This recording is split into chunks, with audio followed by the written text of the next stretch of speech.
మెదడు నరముల సంబంధిత వ్యాధులతో బాధపడుతున్నారా? కర్నూలు, హైదరాబాద్, చెన్నై, బెంగళూరు వంటి నగరాలకు వెళ్లకుండా ఇప్పుడు మన పొద్దుటూరులోనే ఈ సమస్యల పరిష్కారానికి అందరి కోసం స్థాపించబడింది వెంకటారాధ్య న్యూరో కేర్. మా అడ్రస్ డోర్ నంబర్ 9/397 ఈశ్వర గ్యాస్ ఏజెన్సీ పక్కన, హోమ్ హాస్పేట, పొద్దుటూరు, కడప జిల్లా. మా ఫోన్ నంబర్ 8519901459.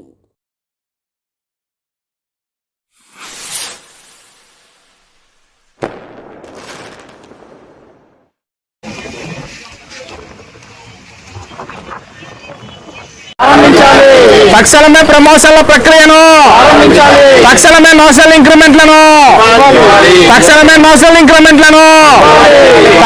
ప్రమోషన్ల ఛానల్ వెంటనే, తక్షణమే ప్రమోషన్ ఛానల్ వెంటనే, తక్షణమే ప్రమోషన్ ఛానల్ వెంటనే, నోషల్ ఇంక్రిమెంట్స్ వెంటనే కల్పించాలి, నోషల్ ఇంక్రిమెంట్స్ వెంటనే, నోషల్ ఇంక్రిమెంట్స్ వెంటనే, నోషల్ ఇంక్రిమెంట్స్ వెంటనే, నోషల్ ఇంక్రిమెంట్స్ వెంటనే, నోషల్ ఇంక్రిమెంట్స్ వెంటనే, నోషల్ ఇంక్రిమెంట్స్ వెంటనే కల్పించాలి. రేషనలైజేషన్ ప్రక్రియ మీద స్పష్టమైన నిబంధనలు, రేషనలైజేషన్ ప్రక్రియ మీద స్పష్టమైన నిబంధనలు కల్పించాలి. నోషల్ ఇంక్రిమెంట్లు కల్పించాలి. ప్రమోషన్ ఛానల్ వెంటనే కల్పించాలి. ప్రమోషన్ ఛానల్ వెంటనే ప్రకటించాలి. న్యాయమైన డిమాండ్స్ పరిష్కారానికి వెంటనే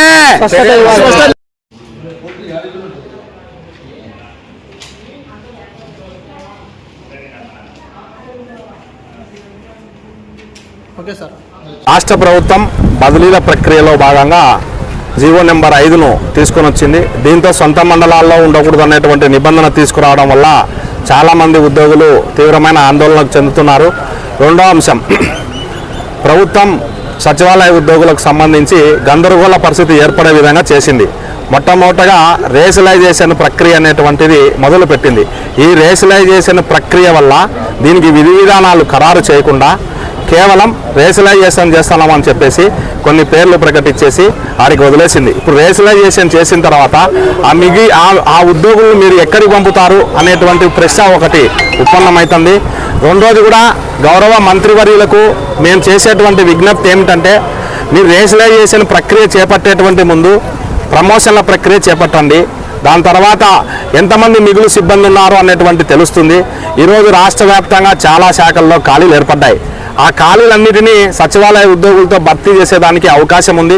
రెండోది, ఆ విధమైనటువంటి ప్రక్రియ చేయడం వల్ల ప్రజలకు పరిపాలనా వ్యవస్థలో కూడా చాలా సౌకర్యాలు, ప్రజలకు సౌకర్యవంతమైన పరిపాలన కల్పించడానికి ఆస్కారం ఉంది.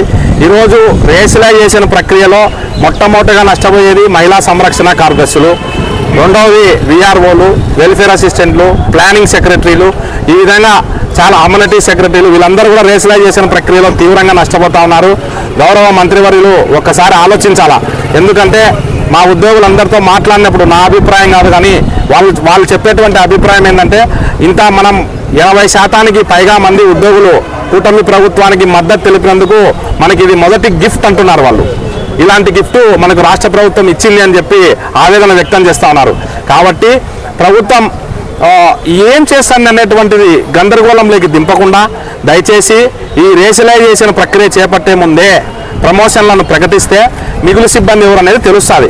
ఆ విధంగా చేయాలని చెప్పి రాష్ట్ర ప్రభుత్వాన్ని విజ్ఞప్తి చేస్తూ, రెండోది, సొంత మండలాల పని చేయకూడదని నిబంధనలు తీసుకొని వచ్చినారు సార్. ఒక్కసారి మీరు ఆలోచించండి. సొంత మండలాల్లో పని చేయకూడదంటే సచివాలయ ఉద్యోగులకు ఇచ్చేటువంటి జీతం ఎంత? వాళ్ళకి ఏమైనా ఇతరమైన అలవెన్స్ ఇస్తున్నారా? వాస్తవానికి మండలాల్లో పనిచేసేటువంటి కార్యదర్శులకు వాళ్ళ పెట్రోల్ ఖర్చులో 2-3 వేలు అయిపోతూ ఉన్నాయి. ఈరోజు ఒక మండలం నుండి, ఒక గ్రామం నుండి మండల పరిషత్కు ఒక రోజుకు 2-3 సార్లు తిరగాల వాళ్ళు. వాళ్ళకి సంబంధించి ఆ పెట్రోల్ ఖర్చులు, డిఏలు కూడా ఇవ్వడం లేదు. మీరు సొంత మండలంలోనే పని చేయకూడదనే నిబంధన పెడితే వాళ్ళు ఆ జీతంతో చాలినటువంటి జీతంతో వాళ్ళు ఎలా బతుకుతారు? ఇంకొకటి కూడా ఏంటంటే, ఎక్కడైనా సరే ఇల్లు రెంట్కు తీసుకుంటే ఇప్పుడున్నటువంటి పరిస్థితుల్లో 6,000, 7,000, 8,000 ఉన్నాయి. అంటే జీతంలో దాదాపు రెంట్కే 30 to 35 ఖర్చు పెడితే వాళ్ళు ఏం తినాలా? వాళ్ళ పరిస్థితి ఏంది? ఇంట్లో 3 పిల్లలు ఉంటే వాళ్ళ పరిస్థితి ఏంది?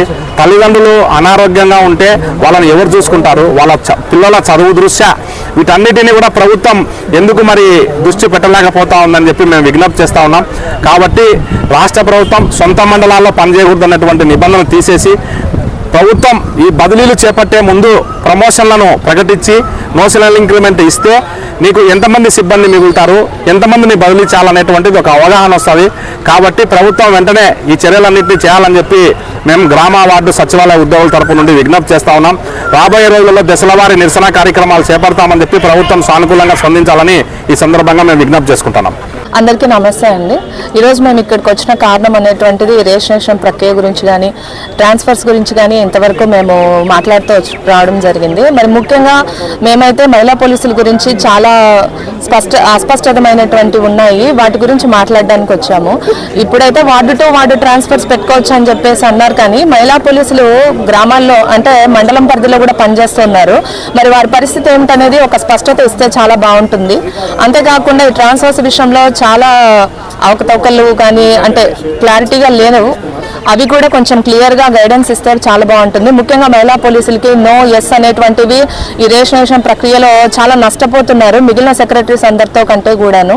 ఎస్ అనేటువంటి పొజిషన్స్ గ్రామాల్లో అయితే చాలా తక్కువగా ఉన్నాయి, వార్డు పరిధిలో సగానికి కుదించేయడం జరిగింది. కాబట్టి దీనివల్ల చాలా మంది నష్టపోతారు. దీని గురించి మాకు ఒక స్పష్టత ఇస్తే బాగుంటుంది. ఎందుకంటే అందరూ స్త్రీలే ఉంటున్నారు కాబట్టి వీళ్ళందరూ ఫ్యామిలీస్ కావచ్చు, ఇలా చాలా విషయాలు కన్సిడర్ చేసినప్పుడు నష్టం అనేటువంటిది మహిళా పోలీసులకి ఎక్కువగా ఉంటుంది. ఈ విషయంపై మాకు ఒక స్పష్టమైన నిర్ణయం అనేది తెలియజేస్తే బాగుంటుంది అనేది మా అభిప్రాయం. నమస్తే. రేషనలైజేషన్ ప్రక్రియలో భాగంగా ప్లానింగ్ సెక్రటరీస్, అమెంటరీ సెక్రటరీస్, విఆర్ఓస్, మహిళా పోలీసులు, పల్లెలలో వచ్చేసి village agriculture assistants, veterinary assistants చాలామందికి రేషనలైజేషన్ భాగంగా ఉండే సచివాలయాలు సగానికి కుదించడం జరిగినది. ఇందువల్ల సగం ఉద్యోగులు మిగులు ఉద్యోగులుగా చూపించడం జరుగుతున్నది. ఈ మిగులు ఉద్యోగులను ఏ విధంగా వాళ్ళను అకామిడేట్ చేస్తారా అనే విషయాన్ని స్పష్టత ఇవ్వలేదు. ఆ విధంగా స్పష్టత ఇవ్వలేదు కాబట్టి మనం ఈ ధర్నా కార్యక్రమంలో పాల్గొంటున్నాము. ఈ స్పష్టత ఇచ్చేదానికి వారి మాతృశాఖకు సంబంధించిన డిపార్ట్మెంట్లకు వాళ్ళను పంపించే విధంగా చర్యలు తీసుకోవాల్సిందిగా కోరుతూ, మరియు ఈరోజు గవర్నమెంట్ విజయవాడలో మొదటి ఏడాది పూర్తయిందని సుపరిపాలన దినోత్సవాన్ని జరుపుకుంటుంది. ఆ ఉద్యోగులు కూడా బాగుండి వాళ్ళు కూడా సుపరిపాలన దినోత్సవం జరుపుకోవాల్సిందిగా ప్రభుత్వం గుర్తించి మా సమస్యలను గుర్తెరిగి అన్నిటినీ పరిష్కరించవలసిందిగా కోరుతున్నాము. అదేవిధంగా ప్రమోషన్ ఛానల్ను సర్వీస్ రూల్స్ చాలా డిపార్ట్మెంట్లకి ఇంకా క్రియేట్ చేయలేదు. ఆ సర్వీస్ రూల్స్కి సంబంధించిన విషయాలను వెంటనే అన్ని డిపార్ట్మెంట్లకు సర్వీస్ రూల్స్ను కేటాయించి మరియు ప్రమోషన్ ఛానల్స్ను కల్పించి ప్రమోషన్స్ని ఇవ్వడం ద్వారా మిగిలిన ఉద్యోగుల సమస్య కూడా తీరి వారిని ఏ విధంగా అకామిడేట్ చేయాలో గవర్నమెంట్కు ఒక పరిస్థితి నెలకొల్లింది. కావున వాళ్ళందరినీ ఇది నోషనల్ ఇంక్రిమెంట్స్ కూడా ఒక ప్రతిపాదన ఫస్ట్ నుంచి చేస్తున్నాము. వాటిని కూడా గవర్నమెంట్ సానుకూలంగా స్పందించి మా వెంటనే వాటిని రిలీజ్ చేసి అందరికీ ఇంక్రిమెంట్స్ కల్పించాలని కోరుతున్నాము. అదేవిధంగా ప్లానింగ్ సెక్రటరీస్, అమెంటరీ సెక్రటరీస్ సంబంధించి జీవో నెంబర్ 286లో చెప్పిన విధంగా టెక్నికల్ పే స్కేల్ను అమలు చేయవలసిందిగా కూడా మేము అందరి తరఫున కోరడమైనది. మెదడు నరముల సంబంధిత వ్యాధులతో బాధపడుతున్నారా? కర్నూలు, హైదరాబాద్, చెన్నై, బెంగళూరు వంటి నగరాలకు వెళ్లకుండా ఇప్పుడు మన పొద్దుటూరులోనే ఈ సమస్యల పరిష్కారానికి అందరి కోసం స్థాపించబడింది వెంకటారాధ్య న్యూరో కేర్ మెదడు నరముల hospital. Doctor R Jayachandra Reddy, MD, paediatric, DM, neurology ఆధ్వర్యంలో అందరికీ వైద్య సేవలు అందిస్తుంది వెంకటారాధ్య న్యూరో కేర్ హాస్పిటల్. మా వద్ద లభించే వైద్య సేవలు పక్షవాతం, మూర్ఛ, ఫిట్స్, తలనొప్పి, మెడనొప్పి, మూతి వంకర, వణుకు, కంపవాతము, మతిమరుపు, నరాల బలహీనత, తిమ్మిర్లు, మంటలు, నడుము నొప్పి, కళ్ళు తిరగడం, కండరంల జబ్బులు, తూలినట్లు నడవడం వంటి వాటికి వైద్య సేవలు అందించబడును. మూర్ఛ వ్యాధి పరీక్ష, వీడియో మూర్ఛ వ్యాధి పరీక్ష, నరాలకు సంబంధించిన కంప్యూటర్ కరెంటు పరీక్ష, కంటి నరములకు సంబంధించిన కంప్యూటర్ పరీక్ష, ఫిజియోథెరపీ వైద్య సదుపాయం, చెవి నరములకు సంబంధించిన కంప్యూటర్ పరీక్షలు ప్రత్యేకంగా చేయబడును. పక్షవాతం వచ్చిన 4 గంటల 30 నిమిషాలలో రక్తం గడ్డం తరుగుటకు ప్రత్యేక సూది మందు థర్బోలైసిన్ నిత్యం అందుబాటులో ఉండట మా హాస్పిటల్ ప్రత్యేకత. చిన్నపిల్లల ఎదుగుదల లోపం, జన్యు సంబంధిత వ్యాధులు, మూర్ఛ వ్యాధులకు ప్రత్యేకంగా చూడబడును. మా అడ్రస్ డోర్ నంబర్ 9/397 ఈశ్వర గ్యాస్ ఏజెన్సీ పక్కన, హోమాస్పేట, పొద్దుటూరు, కడప జిల్లా. మా ఫోన్ నంబర్ 8519901459.